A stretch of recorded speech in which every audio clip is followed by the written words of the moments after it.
하나님 말씀 읽도록 하겠습니다. 민수기 20장 14절부터 29절까지입니다.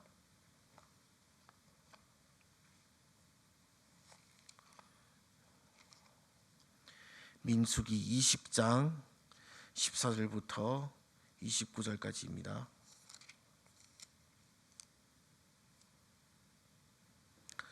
다 찾으신 줄 알고 한 절씩 교독하도록 하겠습니다. 모세가 가데스에서 에돔왕에게 사신을 보내며 이르되 당신의 형제 이스라엘의 말에 우리가 당한 모든 고난을 당신도 아시거니와 우리 조상들이 애굽으로 내려갔으므로 우리가 애굽에 오래 거주하였더니 애굽인이 우리 조상 학대하였으므로 우리가 여호와께 부르짖었더니 우리 소리를 들으시고 천사를 보내사 우리를 애굽에서 인도하여 내셨나이다. 이제 우리가 당신의 변방 모퉁이 한 성읍 가데스에 있사오니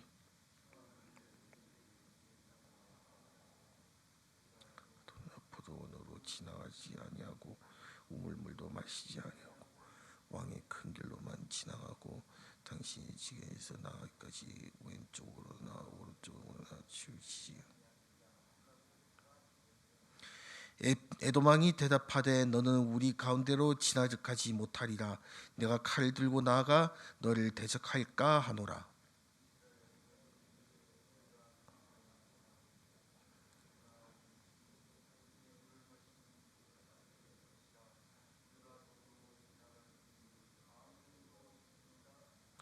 그는 이르되 넌 지나가지 못하리라 하고 에돔 왕이 많은 백성을 거느리고 나와서 강한 손으로 막으니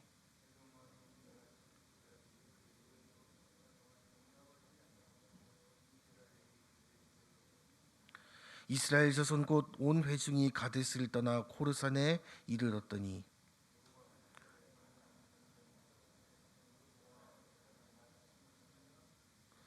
아론은 그 조상들에게로 돌아가고 내가 이스라엘 자손에게 준 땅에는 들어가지 못하리니 이는 너희가 무리바 물에서 내 말을 거역한 까닭이니라.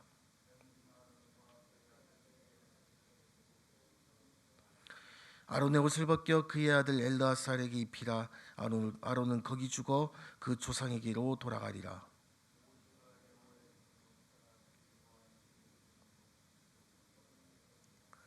모세가 아론의 옷을 벗겨 그의 아들 엘르아살에게 입히매 아론이 그 산 꼭대기에서 죽으니라.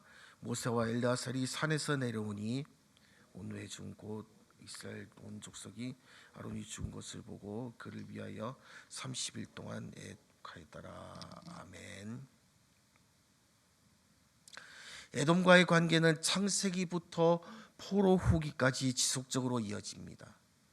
이스라엘 형제의 나라이면서 또한 주요한 대적입니다. 에돔은 사해 남동쪽 세일 땅을 근거로 세워졌습니다. 본문에서 처음으로 형제 나라이면서 이스라엘 백성을 향해 전쟁의 도발을 하고 있습니다.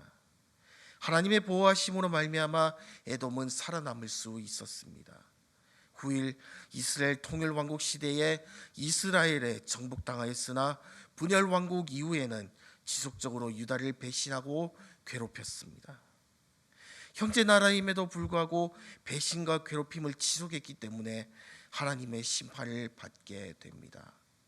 그래서 오늘 말씀을 통해서 우리가 어떻게 살아야 할지 우리 같이 한번 살펴보고자 합니다. 다시 가나안 땅을 향해 행진하게 된 이스라엘 백성은 에돔을 지나 모압과 암몬을 거쳐 요단강을 건너는 쪽으로 방향을 정했습니다. 모세는 에돔 땅을 평화롭게 통과하기 위해 에돔 땅에게 사신을 보냅니다. 사신을 보내서 정중하게 통과를 요청합니다. 에돔 족속은 이스라엘의 형인 에서의 후손으로서 사실상 가까운 친족에 해당하기 때문에 당신의 형제 이스라엘이라고 표현하기까지 합니다. 형제란 말은 혈통적으로 형제라는 점을 강조하는 뜻이기도 하겠지만 나라와 나라 사이에는 외교적으로 친하든지 동맹관계에 있음을 뜻하기도 합니다. 형제로서 지금까지 이스라엘이 당한 고난과 어려움을 보고 제발 통과를 허락해 달라고 막 간청을 하고 있는 것을 우리는 보게 됩니다. 모세는 지금 이스라엘이 광야 생활하면서 얼마나 지쳐 있는지 호소함으로써 동정심을 불러일으키려고 합니다. 이스라엘 백성은 단지 왕의 대로를 따라 땅을 통과만 할 뿐 어떤 농작물의 피해나 심지어 우물물도 마시지 않으므로 에돔의 어떤 형태의 경제적인 손실도 주지 않을 것이라고 그렇게 약속을 하고 있습니다. 놀랍게도 에돔 왕은 아주 단호하게 모세의 간절한 청원을 거절합니다. 단순히 통과를 거절하는 것에 그치지 않고 오히려 칼을 들고 대적할 수도 있다고 협박까지 합니다. 이에 이스라엘 자손은 단지 그 땅을 지나갈 뿐이며 심지어 물을 마실 경우 그 값을 치르겠노라고 다시 한번 간청합니다.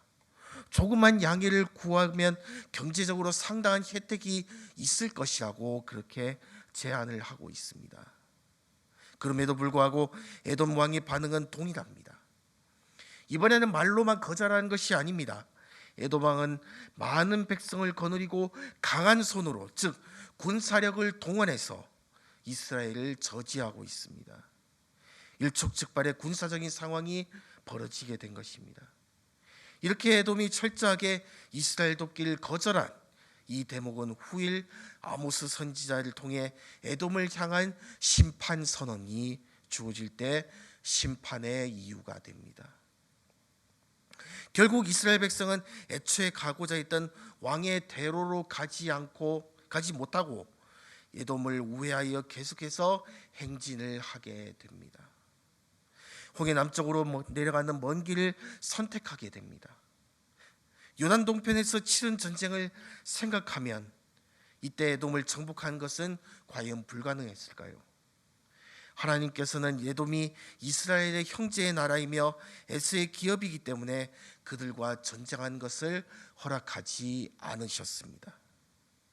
이렇게 하나님이 허락하지 않으시고 또 길이 막히는 것으로 볼 때에 과연 에돔을 향하는 그 길이 하나님이 원하시는 길이었는지는 의문이 듭니다. 적어도 본문은 에돔길을 선택할 때 하나님의 인도하심이 있었다고 그렇게 말하지는 않습니다. 만일 그렇다면 모세는 무리바의 물 사건을 통해 하나님의 거룩하심을 드러내지 못하기도 했지만 본문에서 에돔길을 향할 때에도 하나님의 인도하심보다는 모세 자신의 판단을 따라 섣불리 움직였을 가능성도 있었을 것입니다. 민수기 20장에서 두 번에 걸쳐 모세가 가나안 땅에 들어가지 못하게 된 이유를 소개한 것도 볼여지도 있는 셈이 됩니다.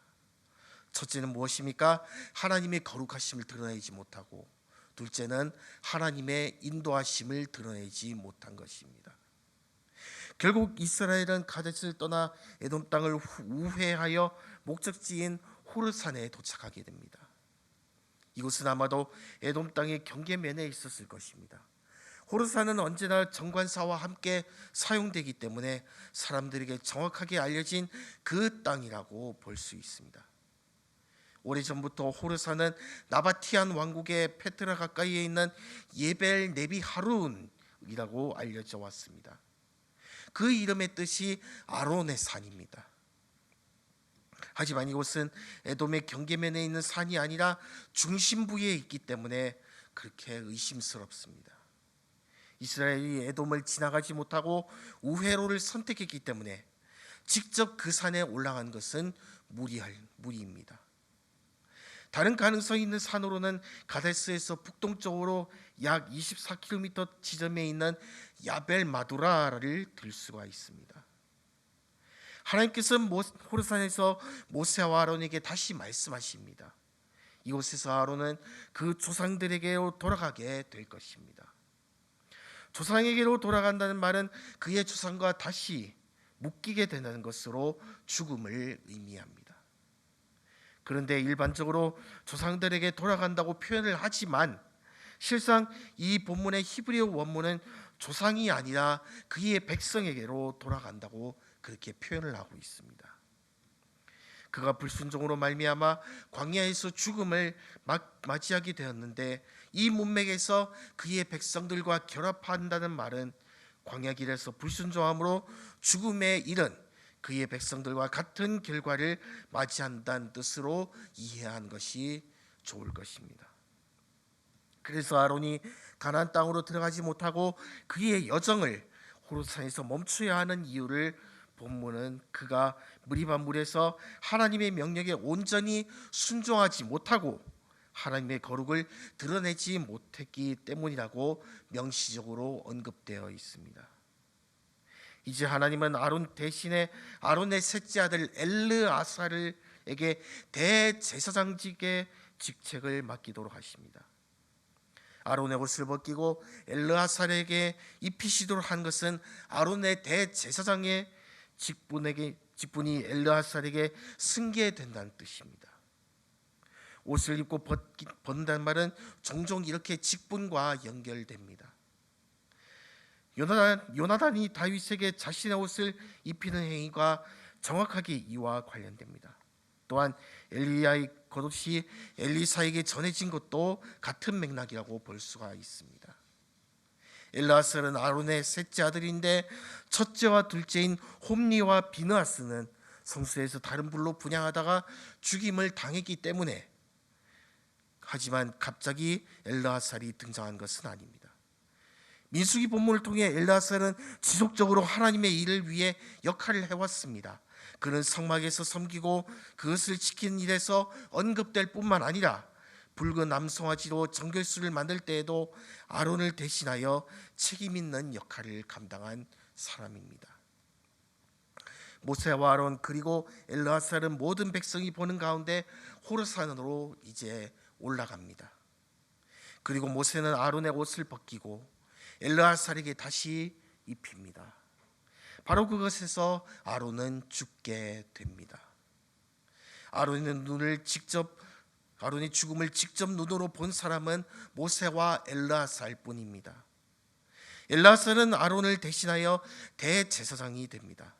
아마도 엘르아살은 출애굽했을 때가 20세가 넘었을 것이지만 대제사장직의 특수성으로 인해 가나안 땅에 들어간 것이 허락된 세 번째 사람이 된 것으로 보입니다. 올라갈 때는 아론과 함께였지만 이제 내려올 때는 오직 모세와 엘르아살 뿐이었습니다. 이스라엘 백성은 아론이 죽었다는 것을 깨닫게 됩니다. 그런데 아론의 죽음을 단순히 조상들에게 돌아간다는 식으로 표현하지 않고 멸망하다, 사라진다는 뜻의 가와라는 의미를 쓴 것은 특이합니다. 온 백성은 아론을 위해 30일을 애곡하면서 막 슬퍼합니다. 보통 애곡의 기간은 7일 정도입니다. 그런데 30일을 하는 것은 그가 이스라엘 백성 공동체에 대단히 특별한 사람임을 우리가 보여주고 있는 것입니다. 후일 모세가 죽었을 때에도 백성들은 30일 애도하게 됩니다. 사랑하는 성도 여러분, 말씀을 정리합니다. 놀랍게도 에돔은 모세의 제안을 거절합니다. 형제